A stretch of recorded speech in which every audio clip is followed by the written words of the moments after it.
नमस्कार मित्रांनो, माझं नाव अर्चना. मी एका खेडेगावात राहते. माझा नवरा कामानिमित्ताने बाहेरगावी राहत होता. मी आणि माझी मुलगी आम्ही दोघेच घरी राहत होतो.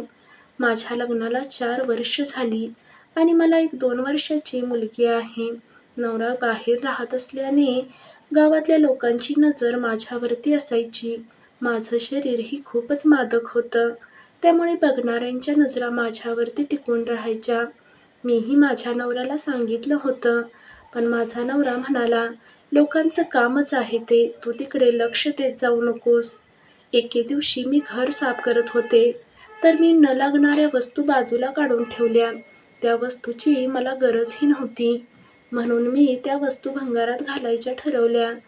मग एके दिवशी भंगारवाला आला आणि मी त्याला बोलावून त्या सर्व वस्तू दिल्या. तर तो मला म्हणाला, "आत्ता माझ्याजवळ तुम्हाला द्यायला पैसे नाहीत. मी थोड्या वेळात तुम्हाला पैसे देऊन जाईन." मी पण म्हणाले, "ठीक आहे." मग त्याने मला पाणी मागितलं. मी आत जाऊन पाणी घेऊन आले आणि वाकून त्याला पाणी देऊ लागले.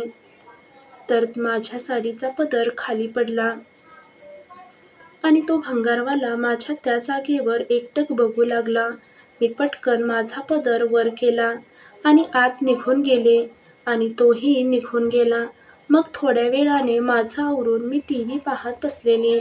मुलगीही झोपलेली आणि तो भंगारवाला पैसे द्यायला आला. त्याने पैसे दिले. सुट्टे पैसे आणायला मी बेडरूममध्ये गेले. तर तो भंगारवालाही बेडरूममध्ये आला आणि मला खालून वरती पाहू लागला. तोही तरुणच होता. दिसायलाही छान होता. मी मागे वळणार, तोच त्याने मला मागून मिठी मारली आणि जबरदस्ती करू लागला. मी खूपच घाबरले. मी ओरडणार, तोच त्याने माझ्या ओठांवर त्याचे ओठ टेकवले आणि जोरजोराने चावू लागला. मलाही काहीच कळेना. माझा नवराही कितीतरी दिवसापासून लांब होता. माझं शरीरही आता त्याला साथ देऊ लागलं होतं.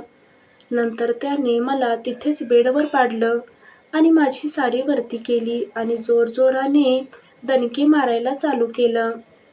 माझ्या तोंडातून वेगळाच आवाज येऊ लागला. मीही खूपच तहानलेली होती. कित्येक दिवसाची आग भंगारवाल्याने विझवली होती. नंतर तो शांत झाला आणि काहीच न बोलता निघून गेला. मलाही काहीच कळेना, हे काय झालं, हे चुकीचं होतं का बरोबर? पण या प्रकरणात माझं शरीर मात्र सुखावलं होतं. धन्यवाद.